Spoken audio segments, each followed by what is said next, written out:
Coucou tout le monde, me voici dans une nouvelle vidéo. Donc ce sera pour vous faire un tuto, vous montrer ma façon de faire les glaçons. Et une deuxième partie ce sera sur les pailles. Donc pour faire les glaçons, il n'y a rien de plus simple. Il vous faut tout simplement de la pâte Uyumaru et une lame. Donc moi je vais vous montrer, donc ma lame c'est celle-ci. Donc voilà, et de la pâte Uyumaru de la couleur que vous voulez. Je pense qu'il faut privilégier les couleurs les plus claires. Que je me suis servi. Donc vous avez toutes ces couleurs là. Après vous avez du bleu, donc je vois pas trop l'intérêt de mettre des glaçons bleus.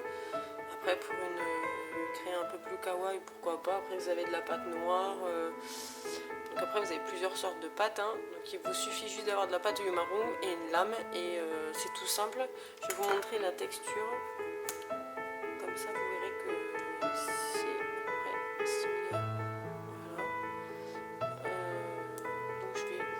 Simplement, je crois que c'est la chose la plus simple et la moins coûteuse qu'on puisse trouver, parce que je sais que les glaçons ça coûte cher à l'achat. Et si vous achetez juste un pain je crois que c'est un lot de deux. Moi j'ai fait toute cette quantité là avec juste un petit morceau comme ça. Donc vous voyez, c'est tout simple. Donc je vais vous montrer. Donc vous prenez votre lame et votre pain dans le bon sens de préférence. Que ce soit relativement fin. Je vais vous montrer tout ce qu'on peut faire avec un petit morceau comme ça.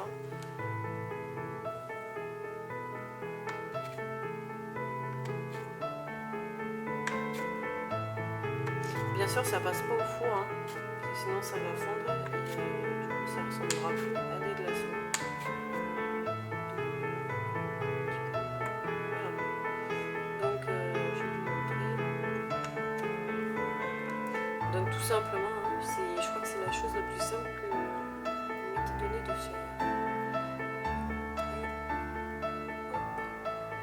Donc voilà.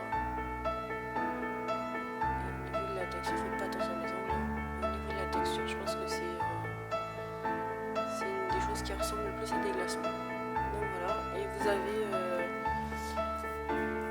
avez plusieurs choix de couleurs. Vous pouvez faire de la fraise, de l'orange, du cassis, citron vert dans la nature, et vous avez du citron jaune normal, quoi. Donc voilà. Donc la première partie de ce tuto est terminée. Maintenant on va passer à la paille.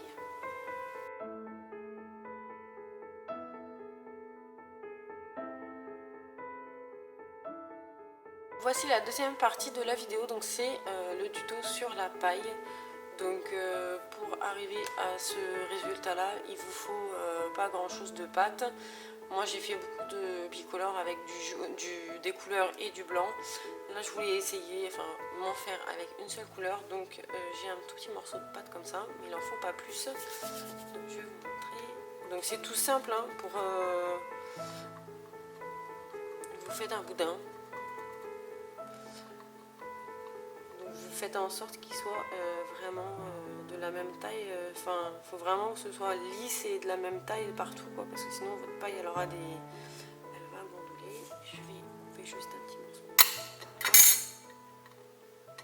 Alors avec vraiment pas beaucoup de pâte, vous faites énormément de paille. C'est pas.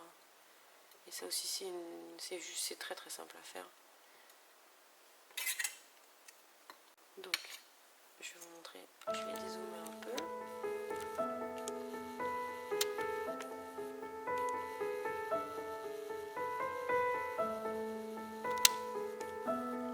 Voilà. Donc, moi ce que je fais pour qu'elles aient à peu près toute la même taille, c'est que j'en prends une qui est déjà cuite. Et je coupe tout simplement.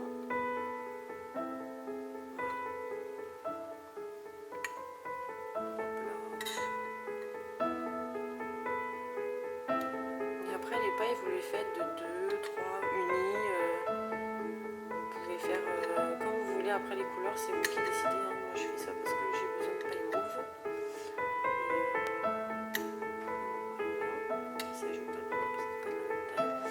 Donc pour faire une paille tout simplement, donc ça c'est uni avec une seule couleur. Je vais vous montrer quand même avec deux couleurs ce que ça donne.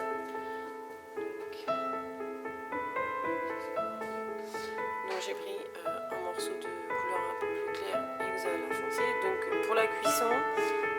simple, vous le passez au four. Moi je les passe 3 minutes même pas, à 130 il me semble.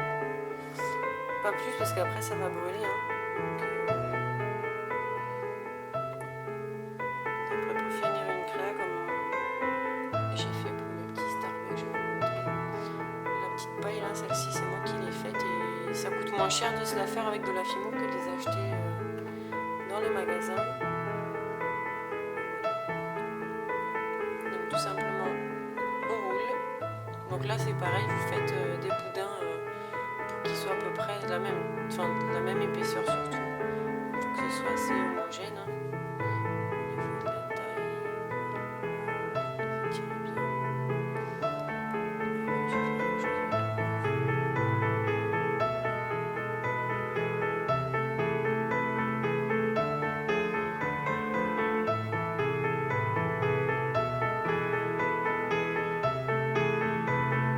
tout simplement après vous les enroulez comme vous faites pour enrouler les sucettes, les faire un garland.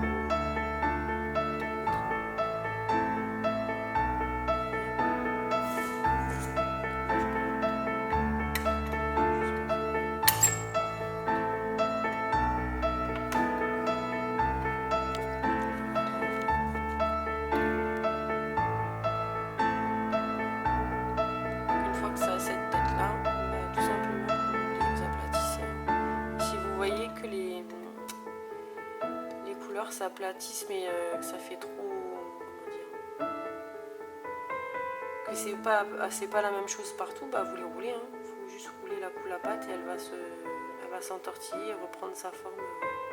Je sais pas si j'arrive à bien m'exprimer, je pense que ça va pas être très clair ce que je dis, mais faut rouler les pâtes. Voilà. Donc une fois que c'est terminé, s'il veut bien arranger l'image mon appareil, voilà. Donc ça vous donne ça et après c'est pareil, la même opération. On coupe la pâte, vous coupez la pâte de la taille que vous voulez. Moi j'essaie de faire en sorte que ce soit toujours la même taille.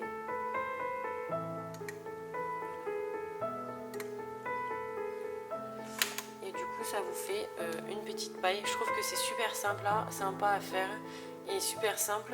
Au niveau du tarif, ça coûte que dalle. Voilà. Et là du coup vous pouvez faire toutes les couleurs que vous avez envie.